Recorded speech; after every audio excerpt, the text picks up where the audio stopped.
Hey folks, Dr. Mike here for the Making Progress channel. Today's video is about homelessness. Specifically me saying, sometimes screaming, that homelessness must come to an end. And believe it or not, it's not actually that complicated to end homelessness. So in this chat, we are going to talk about four things. First, why homelessness happens in the United States and other modern wealthy countries. Why it hasn't been a solved problem yet, why almost everyone wants it solved, no matter their politics, no matter how various political factions can make it seem, because someone's like, well, XYZ group doesn't care about homeless people. Bullshit. We'll get to that in a second. And number four, how to solve homelessness in the entire US. So yes, I do have a policy proposal. So the first question, why does homelessness happen? P.S. Trigger warning. Various elements of this will be insanely politically incorrect. I also believe them to be true, and believe my intentions for sharing them to be very, very humane, because homelessness is a terrible thing we have to stop. And so I unabashedly and unapologetically will introduce these things, which are not controversial in a technical sense, but can get people feeling a little bit not so great after hearing them. Nonetheless, something about killing the messenger. Why does homelessness happen? Fundamentally, in the modern world, homelessness happens for almost one reason. Almost always for just one reason. It's that homeless people are either insufficiently productive or conscientious, that is productive in the sense of generating enough wealth, or conscientious, organizing that wealth's distribution and endpoints good enough to organize their living situation. In other words, either they don't have the money to make rent, or they misspend would-be rent money on other things. And notice, we could say homeless people are insufficiently productive. It could mean that what would have to happen is you have to produce $300,000 a year for your medicine, but you only make $200,000 a year, and now you're homeless. It can be for any range of income distributions. Fundamentally, it's really important to remember, homelessness is a matter of not being productive or conscientious enough to get yourself a place to live. That's a huge deal. Now, what are the top reasons why people get into these states of an inability to either produce enough wealth or appropriately channel that wealth into getting a living situation sorted? There are a few reasons. I'd say the vast majority is explained by about 5 situations. First, and I'm kind of going in order of how much these situations describe what's going on, is low IQ. Low intelligence, low general intelligence. The thing about IQ and intelligence is most people don't have an intuitive understanding of just how broad the IQ spectrum is, how fucking crazy smart some people can be, and how very unimpressively intellectual other people can be. And because most people don't have this intuitive understanding of how broad that spectrum is, most people don't understand how difficult it is to navigate the world with a low IQ. But the best way to illustrate this is not to talk about various kinds of people and hypothesize them into existence. I can talk about real people we all know have low IQs. They're called children. They have less intelligence categorically than adults do, but only relatively scaled because adults are mature. That doesn't mean children are bad. They're just not that smart yet, and that's totally fine. But here's the trippy part. We totally accede to the fact that children absolutely have lower intelligence than adults, categorically on average by a long shot. But we simultaneously don't expect middle schoolers to provide for themselves and pay the bills. But when a person has an IQ of somewhere between 70 and 75 as an adult scaled to the standard scale, they're around low middle school abilities. And the lower end of what we'd expect for a typical middle schooler of an IQ 100, an average person. And we expect that adult to provide food and shelter for themselves, even though they're operating with the intellect of a child. But why don't we expect 11-year-old Jimmy to pay rent and hold down a job? People say dude, most kids at least some kids, like maybe a quarter of all kids who are 11 years old, they just can't do it. They're not going to remember to write things on time. They don't even know how to pay rent. If you tell them, they'll forget. They're too scatterbrained.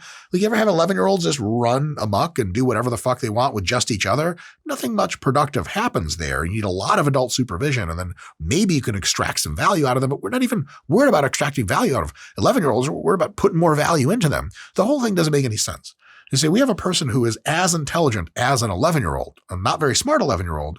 The idea that they're just going to be, if we fix all these societal things, capitalism, structural inequity, whatever bullshit we want to make up, that somehow that person is going to be okay on their own is a literal nonsense. Now, look, does it seem weird to say that some adults don't have the intellectual capacity to be out on their own? Yeah, it's super weird. It's super paternalistic sounding, but it has another really big problem with it. It's just true. And some things that are bad and weird, they're just true. And one of the reasons why we started this channel to begin with is to tell you guys things that I think are just true. Maybe they're very hard pills to swallow, and sometimes it's really great news, but there's enough bullshit out there telling you whatever you want to believe and hear. This is going to be some real shit. So it just happens to be that some people are not intelligent enough to have a productive job, wake up on time, pay the rent, all the rest. They can't organize that kind of thing. It's too grand a scheme for them to figure out. That's a real thing. Number two, because it gets worse, is low conscientiousness, is the other big explanatory factor for the biggest chunk of homeless people in the modern world. Conscientiousness, defined roughly, is your proclivity to be diligent, organized, responsible, and reliable. It involves a tendency to be thorough, careful, and goal-oriented, often leading to disciplined behavior and a strong sense of duty. Guess who also has low conscientiousness compared to adults? Children, middle schoolers. Middle schoolers, not the most organized people in the world, not the most goal-directed, very not so disciplined. And just like with IQ, conscientiousness is highly genetic and ranges from very high all the way down to very, very low. Conscientiousness, just like IQ, is incredibly predictive of success in modern society. And if we have something that on its upside predicts success, like intelligence and conscientiousness, what do you think it predicts on the bottom side? When conscientiousness is low, it's very difficult to make ends meet even with a decent IQ. The act of figuring out on what day your rent needs to be paid, and even setting up the auto pay, the act of checking into your bank account to make sure there's enough money in there, the act of planning to put out clothes to go to work tomorrow, the act of setting your alarm on your phone because tomorrow's a work day, you gotta go to work, all of that is just showing off conscientiousness. And if your conscientiousness is low enough, those things are profoundly difficult. Something that can severely degrade both intelligence and conscientiousness is alcohol acutely. You might be good at stuff. Have 8 drinks in a row, don't die or anything, and get fucked up. And now your intelligence and conscientiousness are much lower down. Now try to do the regular shit that you normally do.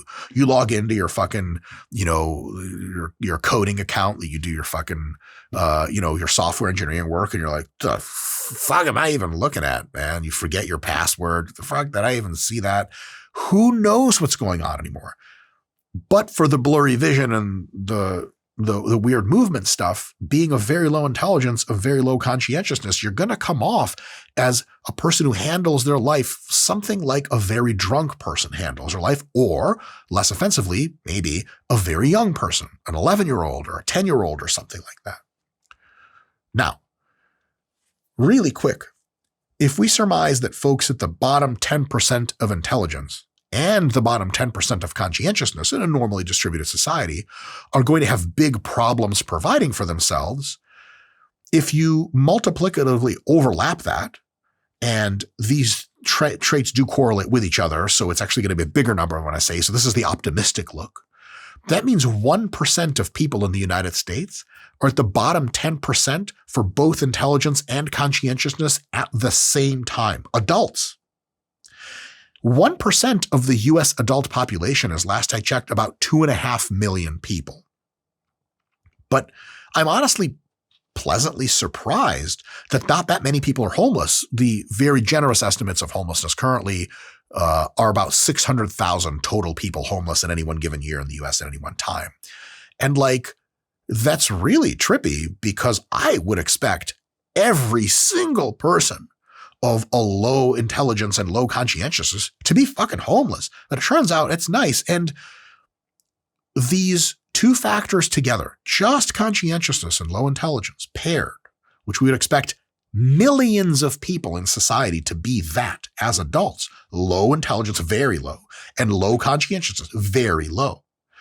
Just these two factors paired together teach us that homelessness should not be surprising to anyone. Because what would you think would happen to people at the bottom of intelligence and conscientiousness spectra? And here's where a bit of the politics get involved. A lot of people with fancy educations posit that it's structural inequities and systemic differences and a history of XYZ that creates homelessness. And maybe it can potentiate it to some extent or make it more or less likely to occur. But, you know, you get some hard left utterings every now and again of like, well, homelessness is just like the price you pay for capitalism. It's like, okay, is there any economic system in which the people at the bottom 10th percentile of both intelligence and conscientiousness are like good to go and we don't expect them to become homeless? I don't know of a system like that. And so that's a big trip. So what I want to try to illustrate with this point here is because not being homeless is a matter of capability, if you find people that are low enough on capability and their proclivity to deploying it, intelligence plus conscientiousness, you can't be surprised about homelessness. You have to expect homelessness to occur. And a lot of times, more on this later in a bit, but most well-meaning college graduates who really try to take a good stab at the homelessness problem every now and again, at least by, talking about it in their seminar class in sociology at an expensive university and bleeding hearting the whole shit, a lot of them try to wrangle with the homelessness problem tacitly, implicitly assume that the average homeless person is a lot like them. Maybe not quite as smart or quite conscientious, but close. They went to nice private schools. Everyone in their extended family is pretty good at stuff. That's a big, big problem, that assumption. Because if you assume that everyone's roughly as intelligent, as conscientious as you, a college student at a good school, you are going to have a real hard time explaining how the fuck homelessness is a thing. And you'll have to be like, it's got to be the exogenous factors. It's got to be structural oppression or workplace discrimination. It's got to be something like that. It can't be the person themselves. It can have nothing to do with it. In reality, yeah, really talented graduate students are unlikely to ever be homeless by an enormous statistical margin. So you're right about yourself, but assuming that everyone's like you is absolutely the wrong assumption because it's wrong.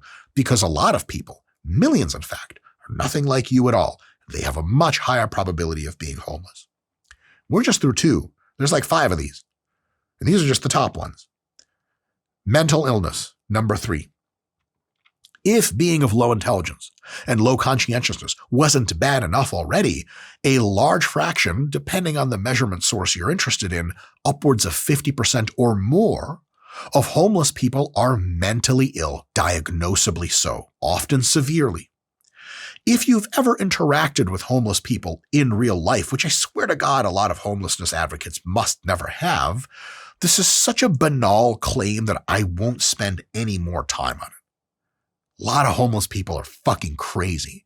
And you may have been able to figure this out if you've ever taken 200 milligrams of THC or fucking eaten 5 grams of mushrooms or some shit or triple dabbed the acid, that being mentally unwell really makes productivity and organizing a home for yourself much more difficult. Imagine that you're also of low IQ and low conscientiousness. You're fucking done.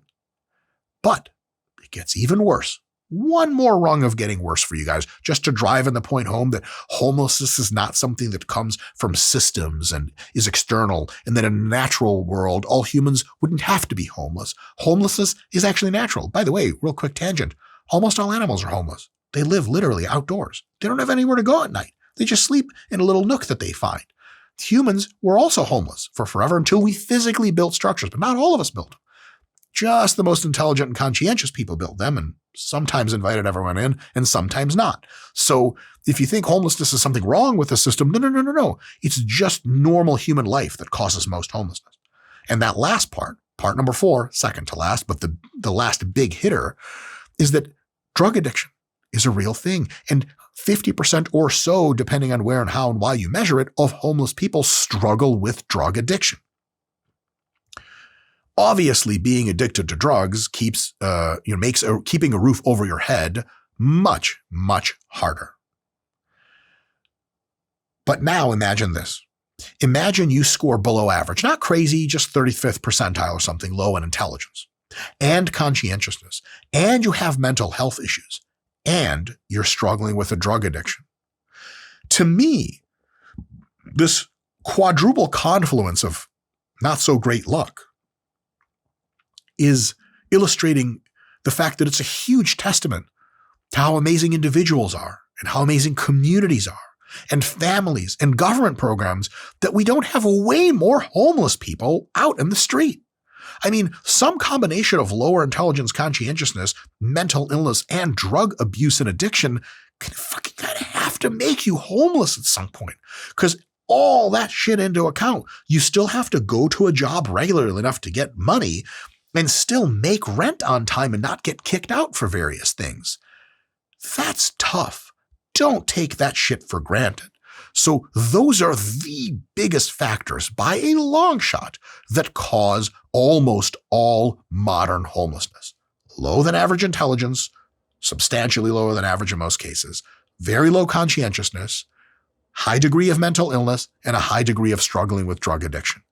You got 3 or 4 of those, you are very high risk for homelessness. You have 0 of those, you're at almost no risk for homelessness at all. And that's really data driven. Now, there's a 5th category of homelessness, which absolutely deserves mentioning. It's the everything else category. Really, I paint this category as bad luck during bad times falling upon otherwise people not prone to homelessness. This one is tricky. It's very tricky to measure. The fraction of homeless people that are chronically homeless, like the Skid Row lifestyle for years kind of people, that were otherwise average and just fell on hard times is preposterously low. You go, and I don't suggest you do this, it's not particularly safe, that if you go and talk to people on Skid Row and talk to various homeless people in homeless encampments, you're going to find very, very few people outside of some number of immigrants, which just don't speak the language and have no base of footing anywhere, so they have a pretty decent reason they're homeless. Other than some immigrants, you're going to find very, very few people that are not of some combination of very low intelligence, very low conscientiousness, proneness to mental illness, or drug addicted in some way, shape, or form. Very, very rare. You won't even find many people that have everything going for them, but they're just drug addicts. Even that is very rare. Most drug addicts are just fine. They look like you and me, and they go inside very nice homes and drive very nice cars. Cocaine in the 80s. That's the thing, right? So most homeless people are not the people that fell on bad times. Very few of them are. And that makes total sense. But a problem is that most homelessness watchdog organizations define homelessness as broadly as possible to make the thing seem as bad as possible, which is sort of laudable, but you're also sort of lying to people low-key, so it's not that great. And oftentimes in their way they aggregate homelessness data, they'll include people to be homeless that have just had to sleep in their car one night in the past year. They'll categorize them as homeless for that year. They'll take college students who technically don't live with their parents anymore, and they exited their last lease. Their new lease hasn't started, but for another week, and they're just staying with a friend during that week.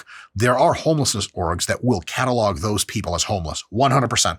And then they're a data point for 2024, list of people that were homeless. Now we get to several million homeless people or 600,000, where it's in reality much smaller than that because those people aren't for real homeless in that way that you know what I mean. Chronically, consistently homeless, and if placed into a nice place and no other help offered, will be again consistently homeless very shortly thereafter. So yes, there are some people truly struggling with homelessness that just fell on really hard times.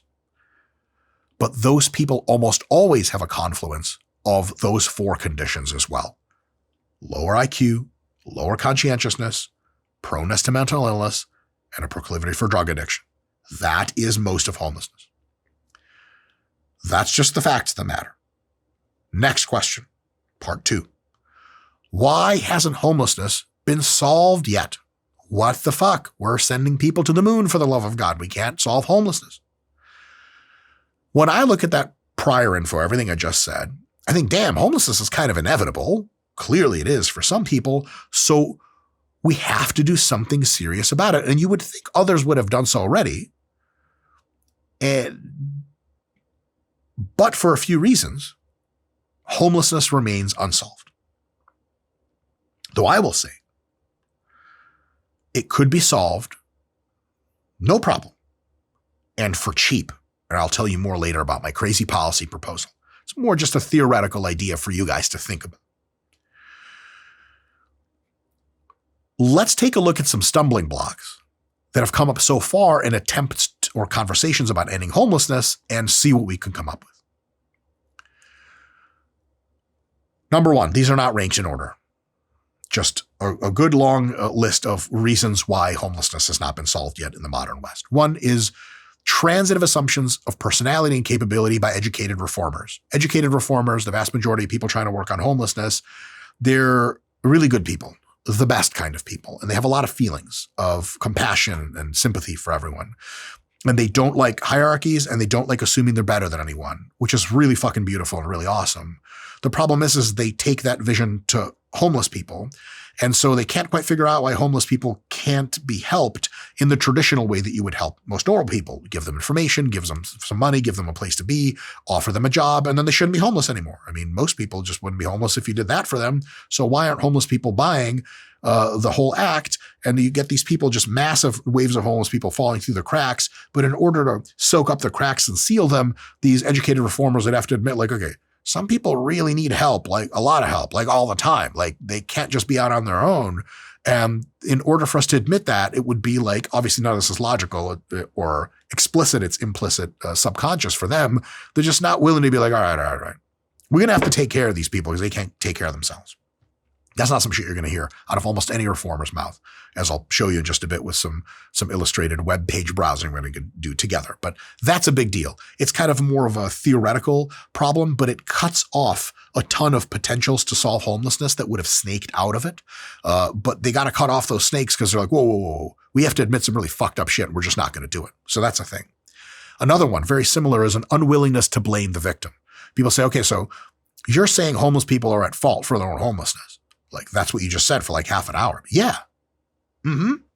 Like any, not some kind of moral, just total centrality of moral impetus of the universe falling on them kind of shit. No. But like, like my eyes blink too much because I have like mini Tourette's or whatever the fuck. Is it my fault that my eyes blink? Yeah, who else are you going to blame? It's on me. It's happening to me. And so I take ownership of it. Yeah, it's fucking blinking. It's just what happens. When someone has very low IQ, very low conscientiousness, they're addicted to drugs and they're insane, why are they homeless? We don't have to blame the victim, but in the technical sense of, you shouldn't. We can do that. It doesn't help much because they're still fucked up and still can't support themselves, but we have to be willing to say, yeah, it's things they're doing or not doing that are determining their homelessness. Because if they just did a few simple things like get any job and get the cheapest, most minimal apartment and just continue to be employed, they just would not be homeless. This just did. So yeah, blaming the victim sucks, but you got to do a little bit of it to get down to the ground truth about some shit. Another one, because my roots are very libertarian. There's a libertarian non-interference situation. We'll talk about that later in more depth, but basically libertarians don't like the idea that the government can pull you off the street, sort of declaring you as homeless and put you in an institution. They think that's bad. I agree. It's really bad. But there's trade-offs. And so we'll talk about those in a bit. Another one is a bad history of asylum abuses, specifically in California, from what I understand. During the 1970s, they had insane asylums, very low levels of homeless, insane people in the streets. There are high levels of insane would-be homeless people living in asylums, and then a fuckload of abuses, sexual abuse, the whole gamut, just totally insane hell. That's a bad deal. I have retorts to it later, but what I'll say first is two things. One, just because it happened before doesn't mean it has to happen again. We can have insane levels of oversight. They didn't have body cameras or integrated security systems back then and an oversight body, so we can just integrate those and all of a sudden asylums are better. And also, is it better to be in an asylum where crazy shit happens to you and you're the victim all the time, but you're given 3 square meals a day and checked for diseases and given a warm place to sleep away from the elements? Or is it better to be also, by the way, if you look into sexual victimization rates of homeless people, they're absurd. It's a crime what's happening to homeless people in the streets. If you look at that and you go, okay, but we can get them in asylums and at least check the 3 meals per day off and check that they don't have to sleep in the fucking rain with rats in the gutter. Already the asylum looks like it wasn't ideal, but if we improve it just a little, it already beats homelessness. But people had a lot of feelings, bad asylum abuses. So what did the politicians do? They just cut all the asylums off. No more funding. That's it. They're gone. Where did all those people go? You ever been to California? That's where the fuck they went. Next, reason homelessness hasn't been fixed nearly enough, or really I would say almost at all, is a localization of the problem. I can worry about homelessness till I'm blue in the face, but when I drive uphill to my suburb outside of the Bay Area center region, I don't have to see any homeless people. It's real nice in various communities in the Bay Area. You drive a little bit uphill, no more homeless people. It's beautiful. There's palm trees and there's the San Francisco skyline off in the distance. Yeah, Alameda's a fucking dope place to be. It's fucking no homeless people. Amazing. Yeah, I just don't go to the Tenderloin anymore. That's a real thing. And when it comes to voting and being super expressive, if it's a problem you see all the fucking time, you're going to get to be an active voter real goddamn quick. Like, if your community, wherever you live, used to be nice, but now there's just stray dogs everywhere, as soon as there's a ballot open for a proposal, get rid of all the stray dogs, people are going to come out in droves. But no more. This is fucking nuts. But with homeless people, if you just see them when you're at the office, and now we all work remotely, so it's 1 5-day period per month that I have to walk through the Tenderloin a few times. I hate it. And afterwards I want to write my congressman, but then I spend another 3 weeks living in my fucking villa in fucking, Mission Viejo or some shit like that. And that doesn't fucking bother me at all. So that's a big thing. And it definitely plays a role. It's got this really irky Elysium feel to it. I hate, but that's a real thing. Next, I would say one of the biggest reasons why homelessness is yet to be addressed properly is intellectual obfuscation via ideology. Unfortunately, the vast majority of anti-homelessness organizations are almost purely in the business of what I would call straight up propaganda. If you ever Google homelessness myth debunked, if you ever Google search that, homelessness myth debunked, you will get pages and pages of formal organizations with people in charge and funding and representation and all that, posting these myths. And unfortunately, the myths are either actually true things, with opposite of myths, or total red herrings that have, beside the point, they're like manufactured opposition that no one in their right mind really says in a proper policy debate. So I'm going to pull up one of these. This is rank 1 on Google for me when I searched it a few weeks back. Let's take a look really quick what it has on its myths and facts about homelessness from the Council for the Homeless, which specializes in leadership, advocacy, and solutions, which I find really comical. Let's find out. I'm talking that shit, but let's see. All right. Number 1, myth. People who are homeless should just get a job and then they would not be homeless. How many homeless people do you know with steady employment? How many homeless people do you know at all, I would ask? If you look at the data, the number of homeless people with steady employment is preposterously low. So if people who are homeless somehow magically just got a job, a large fraction of them would not in fact be homeless. That's not a myth. That's mostly true. If someone said, hey, if I got twice as strong, would I win more fistfights? Yeah, you would. Does that mean you would beat everyone? No, of course not. There's technique matters and, does your hand break when you hit people matters. It's not all strength. It's a big part of the issue. And it says, let's see, fact, many people who are homeless do have jobs. Okay, here's a little fun fact of lying with statistics for you. What does many mean? Notice they didn't say the majority. They didn't say a minority and here's the percent. They said many. Guys, there are 300 fucking some odd million people in the United States. Many people who are homeless absolutely have jobs. If you count many as hundreds or thousands, but that's a drop in the bucket compared to the number of homeless people and people in general. This is fucking lying with statistics. And it says many people who are homeless do have jobs, sometimes 2 or even 3. You guys want to get me the metadata on how many homeless people have 3 steady jobs? This is absurd. The National Coalition for the Homeless, of course another insanely biased group, estimates as many as 40 to 60% of people experiencing homelessness, that's the politically correct term, which is a fine term, whatever, nationwide are employed. Notice they didn't say if they're fully employed in what capacity, if they're intermittently employed. This is one of these things I suspect that if they've had a job for one part of a day, for one part of the year, they count you as employed. And it says, however, a paycheck does not necessarily solve their homelessness or other challenges. It doesn't necessarily solve them, but it sure as shit helps. Certainly this could have been architected in a different way. Moving on, they give more details and all of them are just more fads and fallacies. I could be here all day. Let's move on. Just do a couple more of these. Number 2, myth. People choose to be homeless. Scott, you're a real human being, roughly apolitical. Yes. Are there real people out there en masse that believe people choose to be homeless, or is this the biggest fucking red herring straw man anyone's ever fucking built? I don't know anything. What the fuck? Like, why is this even on here? Why is this on here? It says, this myth is dangerous, because you don't want dangerous myths, and ignore the trauma of homelessness. No fucking shit. And neurobiological effects trauma has on humans. Being homeless is stressful, humiliating, exhausting, and dangerous. It is a hard day-to-day existence for men, women, and children. So first of all, there are absolutely people that choose to be homeless. They're called street kids. They're just trying to do drugs and fuck and do whatever the hell street kids do. But they do not represent the vast majority of homeless people. However, most people don't think that most people choose to be homeless. So the fact that this is rank 2 on their myths list is they're just going for the easy, someone said it once as a contrarian teenager in their sociology class. I think people choose to be homeless. Thank you, Frank. Your mom still buys you your food. You're functionally homeless. It's not for another person. If they're refuting Frank from fucking sociology class in 10th grade, I got it. Fair sweep. Is this really what is the second most pertinent myth about homeless people? What the fuck? Let's do one more and then we'll fuck off and get to the rest of the discussion. Myth number 3, people who are homeless are dangerous, violent, and or criminals. Fact. A person who is homeless is no more likely to be a criminal than a person who is housed. With one legal exception, camping ordinance. I'm going to tell you right now in no uncertain terms. This is a fabrication and it is a lie. Homeless people, by almost every measure of sexual crime, violent crime, drug crime, property destruction, theft, etc., are multiples times more likely to be criminal than people who are not homeless.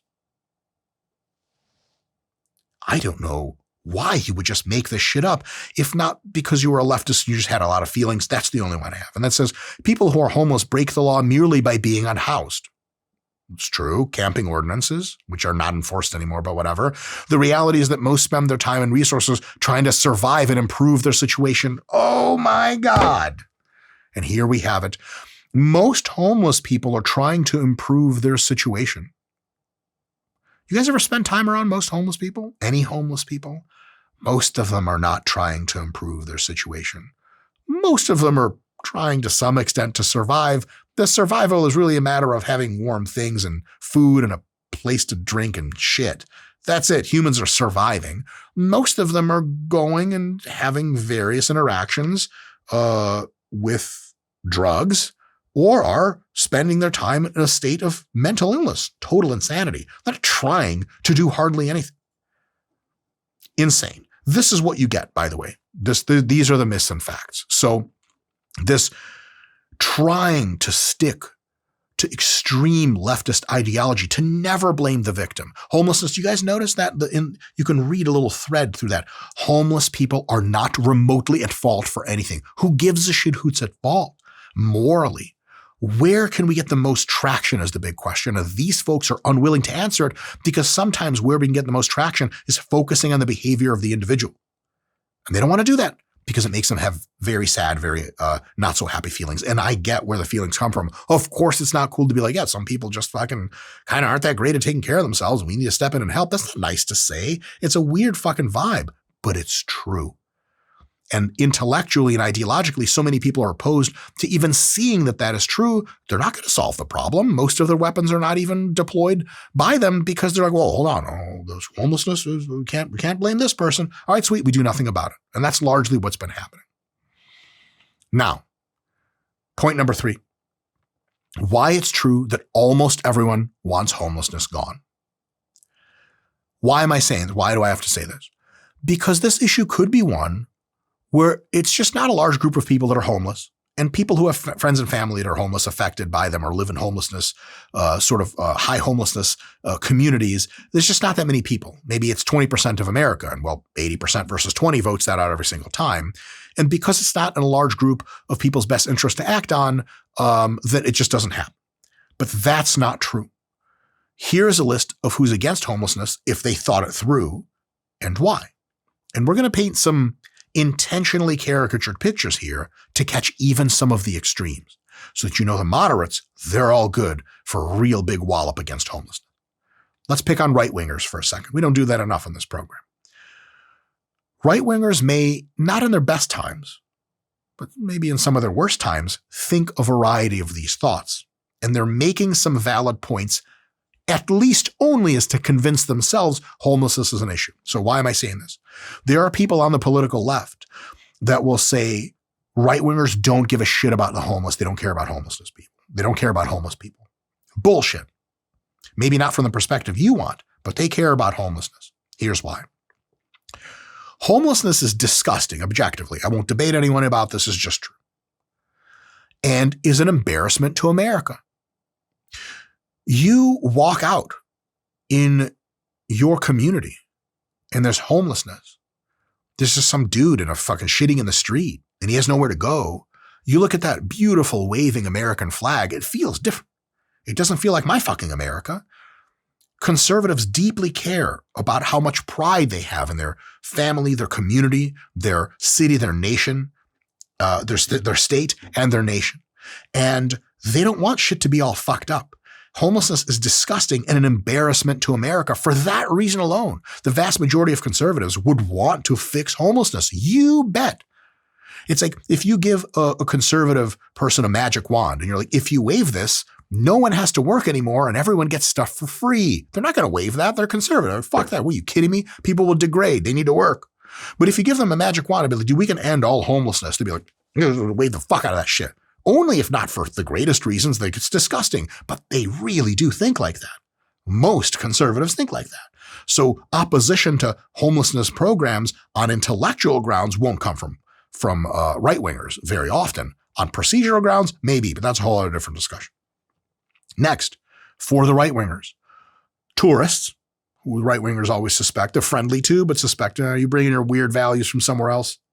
And leftists, who are homegrown but right-wingers hate them, will 100% see homelessness as a detraction from the American way of doing things.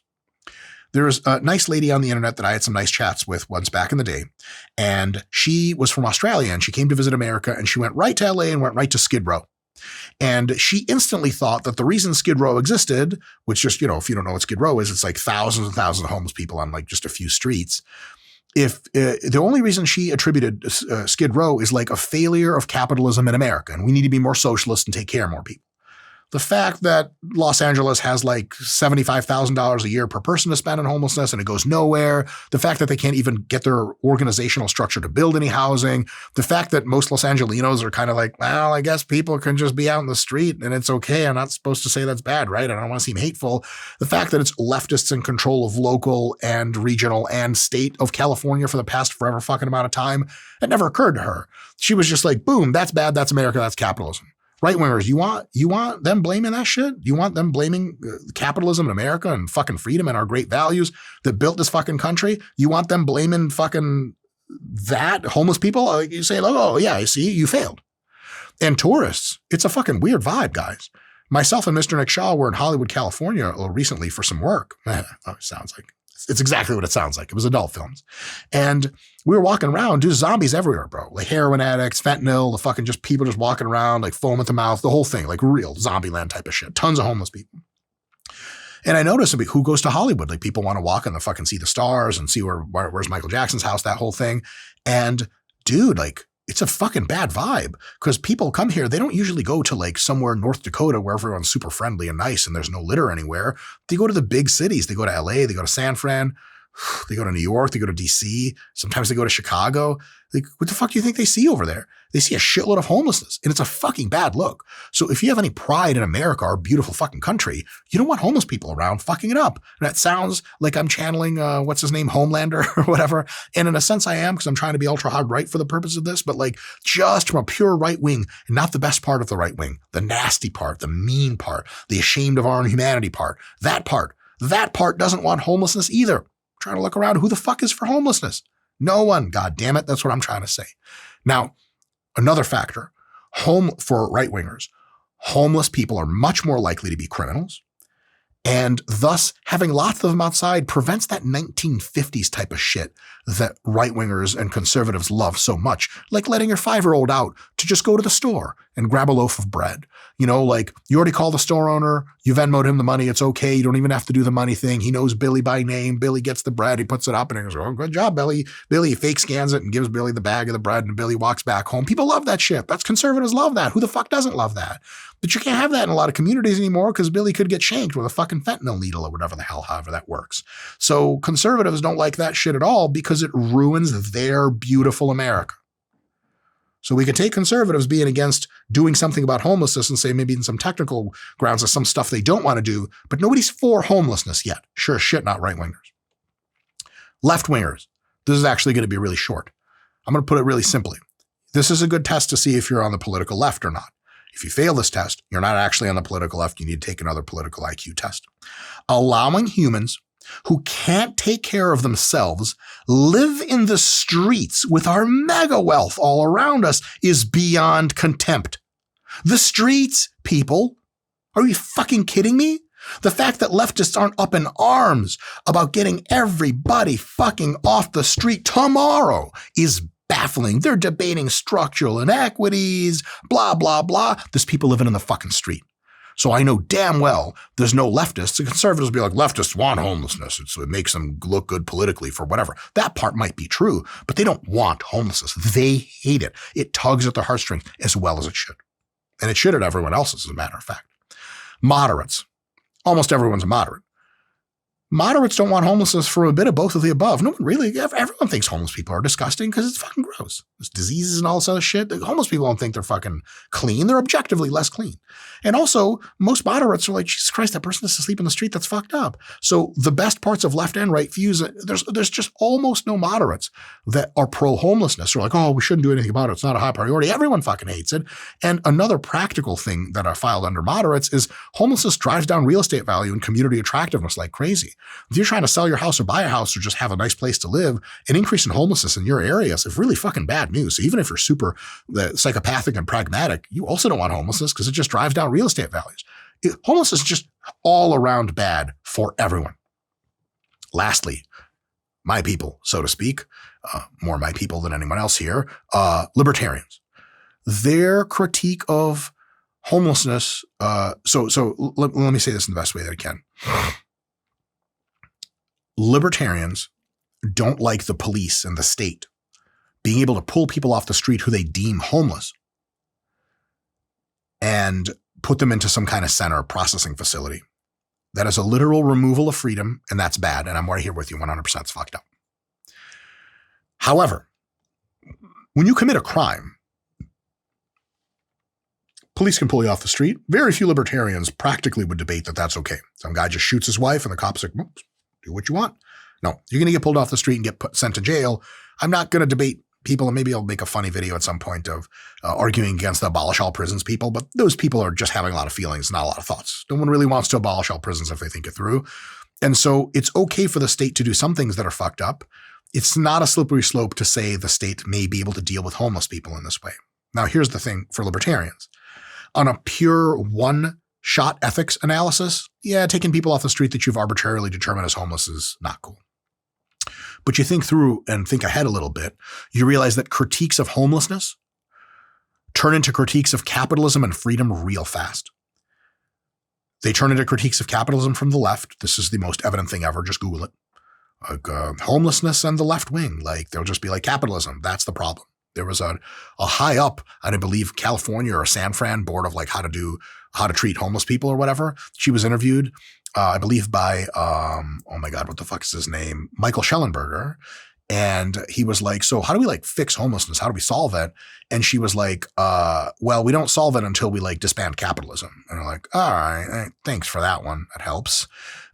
So if you want people to have more ammo, to be anti-capitalists with something actionable and emotional to show for, keep it up. Let homelessness brew in all the major cities. And then people be like, dude, it's capitalism doing this, right? And you're like, no. Here's like a technical critique about capitalism and homelessness thing doesn't apply. They're not going to read that shit. But I tell you what, if we have a super high standard of living and basically no homeless people and the leftists are like, let's fucking revolt and break down capitalism, you're going to be like, why? What are you, nuts? We live in fucking Paris. What are you, crazy? I'm sure we can reform some shit, but we're not going to blow up the whole system. There's tons of homeless people. It looks kind of bad. Kind of as well it should. And then what about conservatives and freedom? Well, social freedom is the first thing on the chopping block for conservatives. You have people doing tons of drugs, marijuana, cocaine, crack, meth, you name it.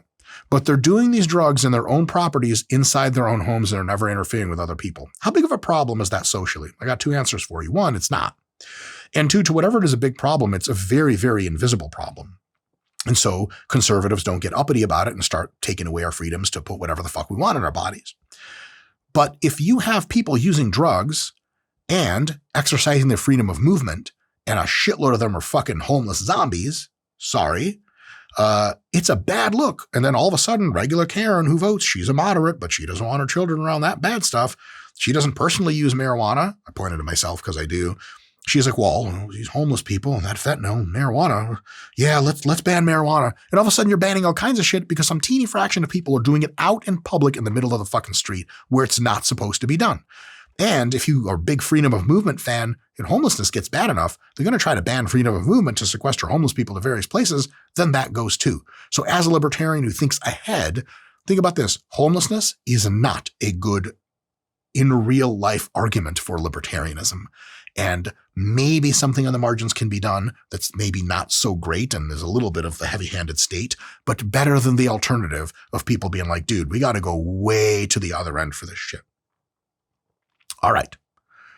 Lastly, second to lastly, how to solve homelessness in the United States. My modest proposal. Consider this as just a thought experiment. The particulars here are not so important. It's the fact that I was able to, in about 20 minutes of thinking about it, generate a real decent structure, the likes of which you have not seen anywhere, except for a little bit in Western Europe where homelessness is the lowest. With 1% of the federal budget, just 1%, we have roughly $100,000 per homeless person per year to spend on homelessness elimination. $100,000 per person per year. Let me ask you a question. If you had $100,000 per year that you didn't have to work for, could you keep yourself not homeless? What the fuck does food and rent and basic medical cost? I'll tell you this, the average American isn't even close to homeless, and the average American makes about $50,000 per year. This is double. And by the way, if anyone wants to check my math, run the numbers, I was conservative on this. All right. 1% of the federal budget, $100,000 per homeless person per year. Let me ask you a question. Would you be okay to spend 1% less on some other things to eliminate homelessness in the entire United States? The answer is yes, by the way. It's just yes. Now, I know trade-offs are important, et cetera, but I'm sure we can find something in the education department budget and something in the transportation department budget, some old fucking bullshit, some farm subsidies. We just like do less farm subsidies. The market takes care of that anyway. It's a totally pointless waste of money. And then voila, we have $100,000 per person per year to spend on homeless, to eliminate all homelessness. I say this is a really big deal. Here's how to do it. How many points do I have in this motherfucker? 3, 4, and 5. The 5-point plan to eliminate homelessness in the United States. This goes hard right off the bat, so stay with me. Number 1, establish a 3-tiered homelessness housing system. Let me describe the tiers. It's actually 4 tiers, but the last one's prison, and we already have that. Sounds fucked up. I promise it's not as fucked up as it sounds. Tier 3, a small single room with a bathroom and shower. Okay, facilities built to have lots of these rooms in them. Think of like a very low-key college dorm type of facility. So the facility has a single room with a bathroom, shower, a place to sit and relax, a desk and a computer for work, internet and TV in room, all humans admissible, so long as they are a legal U.S. resident. I'm going to escape the whole illegal bullshit. I'm just going to put that to the side. That's another video. I already have an immigration video. As long as you are an American, you are admissible at any time in any major city or area that you go to that has one of these centers. You get a room, no problem. And if you don't think we can build enough of these, it's $100,000 per person per year. Holy fucking shit.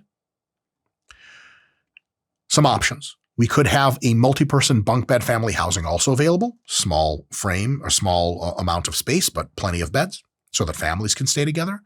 You could have it so that pets are allowed if they're safe to keep around others. And if you have to have a rule of inside you walk them on a leash and outside you get to go, have them do their business or whatever. It's totally feasible for this amount of money by a long shot to have basic clothing provided for all, because sometimes people show up at the homeless center and their shit is all caked and fucked up. Like the employees take all their clothes for them, throw them the fuck away, give them completely new attire to be super comfortable and warm and all that stuff. Your room, that domicile you live in or in transition, is industrially cleaned once a week by the staff. So conscientiousness is irrelevant now because people clean for you. Again, for $100,000 a year, you just outright buy all the shit yourself. It'll just be purchased on your behalf. A central area to all of these facilities that provides 3 meals a day, only healthy food, and low palatability food. Why? Because healthy food, that's what people need. And the food should be lower in palatability, not super tasty, because high palatability food is the reason we have an obesity epidemic. And so when you eat at this homeless people cafeteria, this tier 3 facility cafeteria, it'll be everything you need and nothing that is extra on top of that. You can always go out by yourself, freedom of movement, and buy your own tasty food if you wish, no problem. But at that facility, you will only be served super healthy foods that are not that exciting to eat. So we can honestly say if we institute the system, no one ever has to go hungry ever again. But it's not cheeseburgers and pizzas, what I'm trying to say. Next, 24-hour medical center, all in the same facility, by the way, with vision, dental, the whole thing. Okay, medicine's getting cheaper and cheaper to administer. This is not a complex thing to do. They have this in tons of dorms already. A permanent career center. Okay, so a career center that helps you get a job if you want a job, and including jobs in the facilities themselves. Somebody who cleans the rooms could have a job and then just live there. That's the thing. A permanent housing center. Most of these centers are just like one office. So basically, if you are living there in transition and you want to find an apartment, the permanent housing center has all these connects to get you an apartment, a very low income apartment to begin with, and then boom, you're out of that center. And one of the rules would be that you can go out and come back to your room as much as you like. You're not in jail, even for work or to save money. So you can have a job, live there, get yourself on your feet. By the way, you pay nothing for this. Everything's paid for. Your housing, your clothing, your medical care, your food, your heating, and all that stuff, your environment is taken care of. You just go to work and come back and you can stack up just to the brim all the money you want for savings. Some of the downsides. A prison-level security system. Cameras in all rooms for all angles. A high number of staff with all body cams. Zero tolerance for violence. All offenders are sent to Tier 0, which is a preview. That's prison. No violence whatsoever. You commit acts of violence. It's all caught on camera. It's very easy for a legal system to review. You don't go to Tier 3 anymore. You go somewhere the fuck else until you've served your time. Here's the thing. You don't get privacy in this shelter. That's the one big thing you give up. But it is necessary because if you give people tons of privacy and autonomy, we already know how this works. Guys, again, I'm keeping it real as fuck. They're just going to fucking roll up fentanyl needles and put them in the fucking thing, put them in the vein in the fucking room. They're going to drug deal. They're going to stab each other. There's going to be sexual assaults. That's just how it works with folks of that caliber. You got to have a complete surveillance state inside the facility. That's just how it has to be. Good news. There can be social workers, again, all super, super affordable, checking in regularly to help folks make their way out on their own. But if you want to live there long term, no problem. We say anyone who wants to stay at a place like this can. We'll never kick you out unless you fuck up and do something stupid, and then we kick you out to one of the other centers I'll describe in just a sec. But generally speaking, we're not even putting the pressure for you have to leave at some point because we know something from earlier. Some people can't leave. Some people don't have the bandwidth, the cognitive abilities, the conscientious to ever support themselves on their own. So they'll be sort of semi-permanent residents. And then the social workers kind of know you. They're friendly with you. They try to help you with anything you need, maybe try to encourage you to upgrade your skill set, but nothing hardcore because we have the money for you. No big deal. The way to think about this is it's basically a bare bones college dorm, but with high level security presence to make safety very high. Of course, just as a random thought on the tangent, ex-cons might be housed in their own wing potentially and something like that. But, that's a very specific problem. All right, so that's tier 1. Tier 2. Tier 2 is a drug addiction rehab center. It's all the same shit as the tier 1 system that I just talked about, but you're there for XYZ mandatory days at a time without the ability to leave, very different than the other center, as you're a confirmed drug addict. So there it is the job of therapists to bring you off of drugs safely. Once you have been brought off of drugs and confirmed as no longer addicted, then you transfer to tier 3. That's how that works. Tier 1 is an asylum for the mentally unwell who cannot take care of themselves. So if you are mentally well, but just not in a place where you are productive enough, intelligent, or conscientious enough, you might stay in tier 3 for an indeterminate amount of time, maybe forever. But if you're psychiatrically unwell, like legitimately, like whatever, insane, whatever the technical polite term is, you need to live in an asylum. You need to live in a home where people take care of you. And having insane people and not insane people together tends to get really fucking wacky. So tier 1 asylum would be that.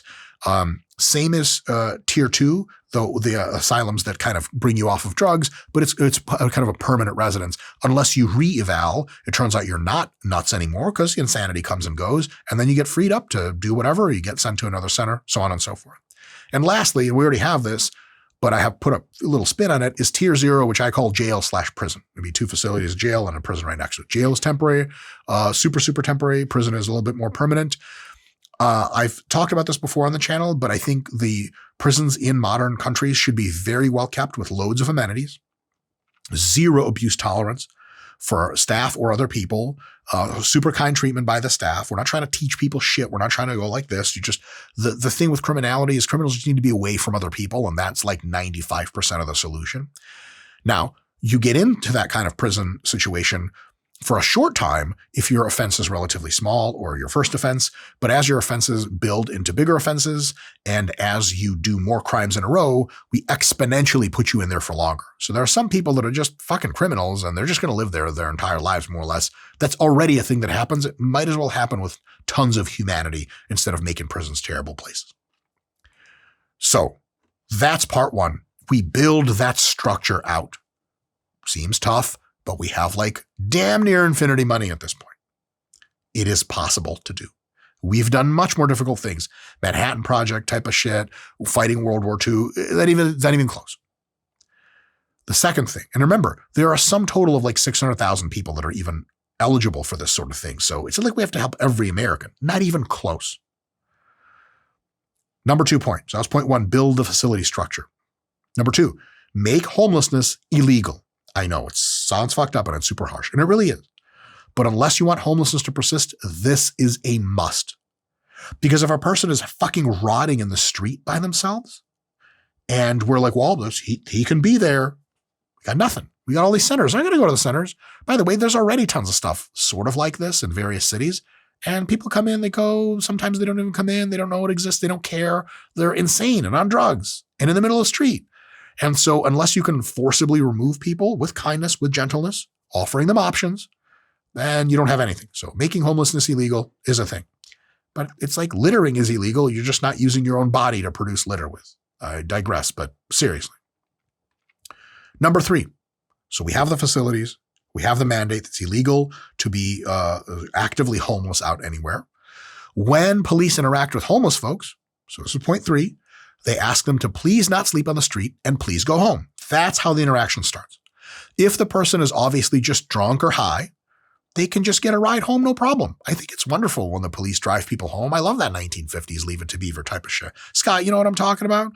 Gee whiz, mister, thanks for the ride. It's great. And the thing is, cops are usually great fucking people and they're more than happy to help you out. I think we should encourage more of a culture. People say, oh, like, fuck the police. Like, okay, like, how do we make them better so they can help us better? Like, no, just abolish the police. Like, you're an idiot. If we abolish the police, I'm coming to your home tomorrow and taking half your shit and watch you do nothing about it. It's a non-starter. So if we have police to do a good job, they might as well serve the community. And like, if you're fucked up, drunk or high, and they're not going to take you to jail. You're drunk and it was, public intoxication and all that shit. But if you're kind of just like, it's 2 a.m. and there's no one else on the street, you're like sort of passed out and you're like, and the cops are like, what are you doing? You're like, I'm really fucked up, fellas. They're like, where do you live? Here's my ID. I think I live somewhere there. You're like, okay, great. They drive you, they drop you off, you're good to go. That's like a third of all interactions. So don't worry. To the libertarians, if this is explicit and there's body cams and everything, so you can review every interaction, which is totally possible now, by the way, you don't have to worry about this fucking dystopian thing of like, oh, just pull you off the street for anything. I was just walking. Like, it's highly unlikely, highly, highly unlikely. If the person doesn't have anywhere to go or refuses commands, they are arrested for homelessness and taken to a processing center. That's a civil infraction, by the way. Should be a civil infraction, not a criminal infraction. This is something that like is on your record for forever. You can't get a job. Like, it's all right. You were just fucked up and too fucked up to talk to the cops. Fuck it. You're going to the homelessness center. The processing center has a very simple job. Determine which tier that person belongs in. If you're high on drugs, you go to tier 2. And maybe you wake up the next day in tier 2 and you go, holy fucking shit. And they're like, are you addicted to drugs? You're like, I don't think I am. I just got really drunk last night. They're like, well, fill out this questionnaire and let us administer a few tests. And they're like, nah, you're good. You just got drunk. See ya. They just open the door. Or if you're like, no, I'm not addicted to alcohol. Do you guys have any? They're like, take a couple more tests. Like, you're an alcoholic. Would you like treatment? Yes, no, whatever the answer is, they administer. And so it goes. Tier 1 for folks who are not likely mentally ill. Sorry, good God, I said that wrong. Tier 2 for folks on drugs. Processing center, tier 2. People who are likely mentally ill get sent to tier 1. Remember, you can test out of tier 1. If you show the psychiatrist you're not insane, they just let you go. Here's the thing. It's not that hard to figure out in real life who the fuck goes into tier 1, who goes into the insane asylum. It's not that hard. You ever deal with homeless people? It's not that hard. And, of course, you have tier 0, the jail side first, for criminal actors, if they're violent or whatever. So if you have a homeless person that's also caught in the act of doing violence, you don't just take them to the regular place. They go to tier 0, they go jail side, and they figure out, okay, how do we adjudicate? How do we process? How do we go from there? And for everyone else, including folks just having a rough go, families put out on the street, deadbeat dads, etc., they go to tier 3. They go to that dormitory situation where they get instantly housed, clothed, helped with cleaning, fed, and have access to all these resources right away. The police are taking you to a place not to punish you, not to sequester you, not to ostracize you. They're taking you to the place that the system assesses you are best helped in. That's my version of treating homelessness, helping as many people as possible. Number 4, to include in the system, you set up multiple watchdog organizations that watch for abuse and you keep them on it. That separation of powers works really well. Oversight and transparency work really well. They're not perfect, but damn, they work super well in a variety of other contexts. We don't make these organizations against the system itself. They are designed to root out individual abuses and negligence at every level, all the way up from the guy that is in charge of the insane asylum to the orderly that just changes the sheets and occasionally, does insane, unethical things to people. That's one of the reasons, probably the number one reason, why we have cameras everywhere and body cams on everyone. We already know homeless people are going to do what they're going to do. We might not even need cameras to see it. We need most of the cameras to make sure the employees are not abusing the homeless people. That's a big deal. It's a big deal for really 2 reasons. 1, abusing people is fucked up and we should try to prevent it as much as possible. And 2, we can honestly say not only do we have very low abuse in the system, we're always working on making it much better. And it's really difficult to get abusive because you're always being surveilled. And if you're an employee to that system, in advance you're being surveilled, so the probability you're going to do fucked up shit is really, really much smaller. Now, we're unlikely to get 0 abuses and negligence because 0 is a fanciful number to have a high population of humans. But the idea is to keep them very low and lower over time, to make it a tenable system, to make it a system in which you're like, dude, that homelessness system, it's a good idea, but holy shit, is it fucked up, all the abuses. Nope, very low abuses and constantly in decline. That watchdog stuff is super, super, super pertinent. All right, number 5. That's kind of it. Homelessness with this system, I predict, would go to near 0. The reality is that a lot of folks will go from tier to tier. They'll get into tier 3. They'll leave the tier 3 facility, which is like the sort of good one. They'll get crazy high on drugs. They'll come back. They'll be diagnosed as tier 2. They go to tier 2. They stab someone in the drug rehab facility. They go to tier 0, prison for a while. They get out. They come back to tier 3. That's just the nature. Because remember, the vast majority of the reason people are homeless and in various situations in their lives is because of their particular ability set and proclivity set. You're just going to get this kind of thing a lot. I don't want to say like, oh, like we'll just fix homelessness and then everyone's going to be rehabbed and have a job and a career and be independent. We can shut all these centers down. That's not going to happen. So you're going to have that. And all people just having a hard time, like the spirit purpose of why we care about homelessness, will have, if you build the system and execute it, a humane place to go to collect themselves, perhaps go to school or start jobs, save money, and move out on their own. Remember, the facility charges you no rent. It charges you no fee. You can save all of the money you get paid at work for whatever endeavor you want. You can go to school, anything, no problem. For very low IQ and very low conscientiousness folks, tier 3 might be more of a long-term residence, and that's okay. And here's why it's okay. Because what's the alternative? The alternative is that they're homeless. That's no bueno. They're going to be having a fucking hard time living out in the street and doing all the other bad stuff homelessness is, bringing that whole thing together. If we're going to pay money to just keep them out of the fucking street, that sounds like a great trade-off to me, 100%. Now, this whole thing I described sounds like a lot, right? But for $100,000 per person per year, this is so beyond easily doable and then some that it's upsetting to think about the fact that we haven't done it yet. That being said, last little bit here, I want to respond to some criticisms in advance. So before you type in the comments section, I know no one will listen to this, give some thought to the fact that I have thought a little bit about some problems in advance. Let's see if I can do okay with this. So civil liberties, number 1.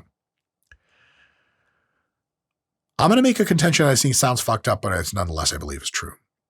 People who cannot take care of themselves enough to stay off the street are entitled to fewer liberties, just like children are entitled to fewer liberties. If you are under the age of 18, especially under the age of 10, you can just go anywhere you want and just tell your parents to fuck off. Like, no, you do not have a full complement of civil rights. And if you were demonstrably unable to keep yourself under a roof and housed, then you get fewer liberties, specifically the ones that allow you to stay in the street unhoused, and only those liberties. This is not controversial. Right? We're not out here giving dogs full civil rights. We're not out here giving children full civil rights. You want to give people who are very mentally unwell full complement of civil rights and say, we can't ever touch these, dope. The consequentialist reality from that will not be pretty for the individuals that can't make it themselves. You're just going to have homelessness everywhere. If that's cool, dope. I don't like it. Not cool with me. Number 2, people talk about facilities abuses. Very, very, very pertinent concern. What about the abuse from the facility? The guards, the orderlies, the people in charge. Here's the thing. We already addressed a bunch of these, just to reiterate. Cameras all over. Not an inch of that facility goes unscanned. Body cameras on everyone. Multiple watchdog organizations overseeing all of this footage to sniff out any bit of abuse and instantly report it. Abuses will never be 0, but they can be very, very low. And remember, the watermark of abuse isn't 0. It's, is this still better than living in the street? If you have a homelessness facility which houses people that has just rife abuse, but that abuse is 1/10 what it is in the street, do you even have an argument for not letting people get in there? Come on now. Come on now. And we could do a lot better than 1/10, but just putting that in perspective. Number 3, problem that I'm kind of looking out for, and this is the last one, is the nanny state entitlement effect. If you just let anyone live in tier 3, which is totally free housing, why wouldn't lots of people just do it and then stop working and fuck off and not pay taxes and just live in tier 3? Isn't it great? Party in tier 3. So first, there is the social stigma. I want to make something very clear. There are a lot of campaigns to destigmatize various things. I'm for some of them and I'm against others. I think homelessness should be stigmatized. Why? Because homelessness is a bad thing. For who? For everyone, including the people experiencing it. Unless you want to destigmatize animal cruelty, you want to destigmatize pollution and other terrible things that hurt real people and animals as well, do not try to tell me that we need to destigmatize homelessness. So if you're living in a tier 3 facility, you living there should be stigmatized. It's not a proud thing to live in a tier 3 facility. It doesn't mean you have to hang your head in shame, but no one in their right mind is going to give you their best look ever, being that you live in a homelessness facility. Living in a tier 3 center, a homelessness facility, as I've described, is an almost literal screaming out loud admission of having zero wealth. Because if you had wealth, why the fuck would you be there? So most humans in almost every community will just not want to settle down in it. You could be big fucking hood, trap star, rap star, pimp game, 100%. And bitches are like, oh shit, you're the man. I love them rims. You're like, yo, what's up, shawty? They're like, where you stay? You're like, fucking home. I live in the homelessness shelter. You ain't getting fucking shit. Some people will put out no matter what. I know that. But the magnitude of the social stigma is intense, as well it should be. We should not be seeking to destigmatize things that are not great things. Unless, again, you also want to destigmatize like beating the shit out of your dog in public. Don't destigmatize me. This is just how I do things. But the dog is suffering. Yeah, I agree. Homeless people are suffering.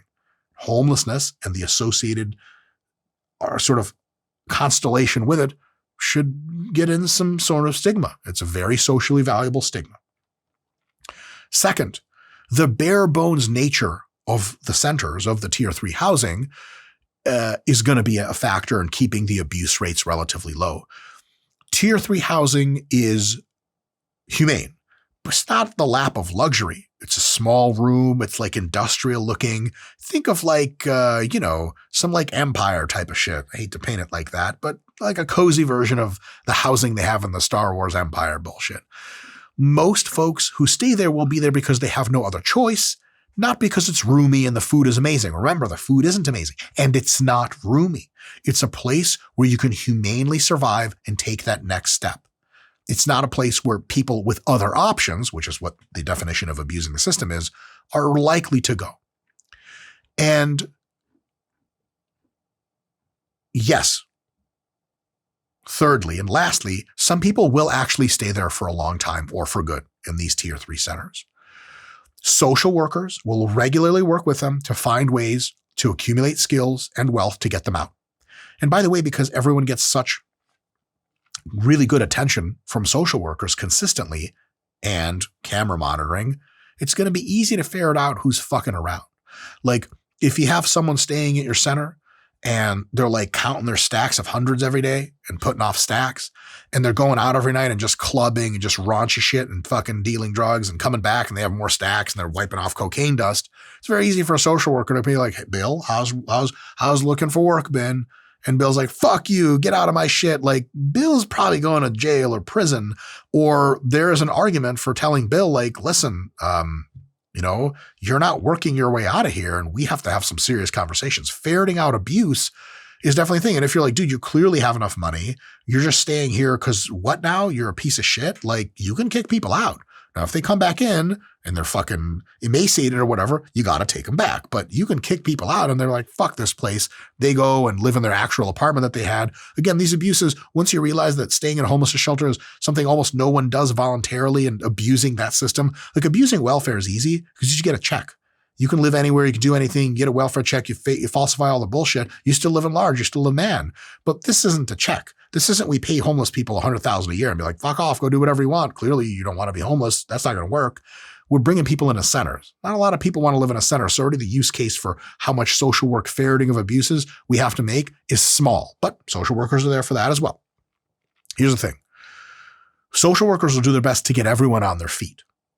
But some folks are going to be so low IQ, low conscientiousness, they're just going to be homeless again if you kick them out. This is an important point because not all people in today's environment, short of genetic engineering, can be helped to stand on their own. That's just a thing. It's a thing you learn about the real world. You can't take every kid and turn them into a tennis pro. It's just not going to happen. Some people just do not have the requisite athleticism to do that. They just can't do it. Some people don't have what it takes to be self-supportive. And thus, we have the choice. Do we put those people up humanely in a tier 3 facility, or do we let them rot in the streets? And almost no one thinks the latter. Almost no one thinks, yeah, fuck them, let them go into the streets. Very, very few people who've thought it through and who vote think like that. So what I ask you is this. Let's think on this some more and then potentially act. Homelessness. Now, I might not have all the answers. Certainly you can pick apart my plan and find out a bunch of ways in which it's failed, but this is me noodling on it for like 20 minutes. Certainly we can have a comprehensive system like this that reduces homelessness by 95% or greater. Why do we want this? Because we know it doesn't cost a lot of money. Because it just doesn't. And because homelessness in our modern, beautiful, exceptional world is unconscionable. The fact that it's still around is super fucked up. We got to do something about it, and it has to be evidence-based and logical and bereft of really nasty emotions that extreme right-wingers sometimes portray and really lovey-dovey but very misguided emotions that some left-wingers portray. Because homelessness is a serious, real thing in the world, we need a serious, logical approach. This has been mine. I don't know if half the shit I said was right or wrong, but I put some thought into it. Give some thought yourself. Let me know what you think in the comments. And if you want any more videos on this kind of bullshit, say something in the comments, and I'll see you there. Peace, homies.